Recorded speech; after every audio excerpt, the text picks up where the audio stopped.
Styles and abilities are very important in Volleyball Legends, and today I gathered a couple tricks you can add to your bag that will make you a better player.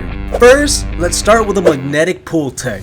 Magnetic pull has the ability to make the ball follow you as long as your ability is activated. Pair this with TSK and jump sideways while activating magnetic pull. This will make opponents think you're going for a regular spike, making them follow your trajectory, and then quickly set the ball to the opposing side of the court for a free point to your teammate. You can get away with doing this once a game, maybe even twice, but it is really fun to do since it tricks your opponents a bit.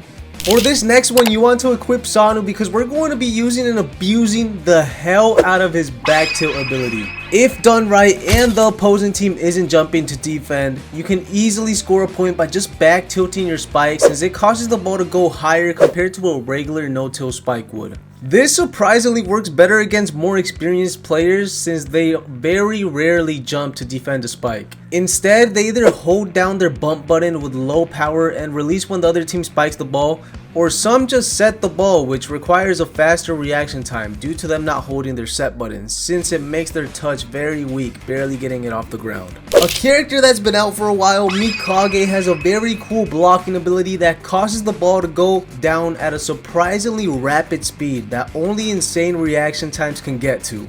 Unless someone is already expecting a block, getting his hit is nearly impossible, especially with his ability turned on. But another tech a lot of people don't use is his back tilt blocking ability, which basically makes the ball go over the defender's heads, making the back row have to make a crazy save.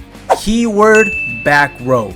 Not a lot of people like to play in the back since everyone wants to be the spiker nowadays. So if you see the whole team blocking in the front, you can use back tilt blocking to get a free point on them since it will just bounce over all those apers.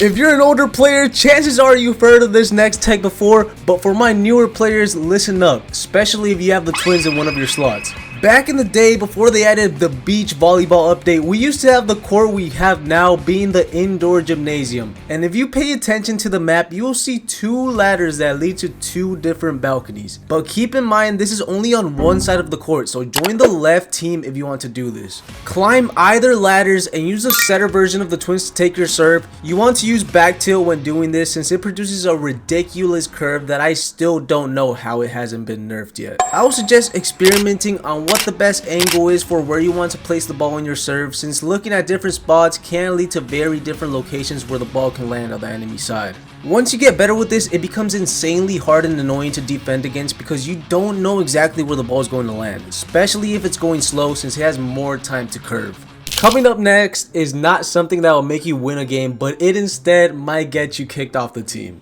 You want to equip the ability Team Spirit since when activated, it doesn't just affect you but also your teammates. Now you just gotta wait for someone to serve, and if you see them throw the ball with forward momentum, this is perfect because they are going to have to jump forward, which is exactly when you want to activate the ability to change their speed. The amount of times I've used this is definitely more than I should have done it, but it is also really funny seeing the reaction of some of the kids in your team. Do you guys remember when Jinko was undoubtedly the most broken card in the game's history? Well, unfortunately that is no longer the case, but he is still not terrible. Although his curve is not what it used to be, you can still get some crazy curve spikes around the blockers. You just have to back tilt and lower the spike power when hitting. And this will allow for a stupid amount of curve to hit the ball around the team's hitboxes. Sadly, like I said, it's not like before, but it can still allow for some pretty cool clips for your TikTok.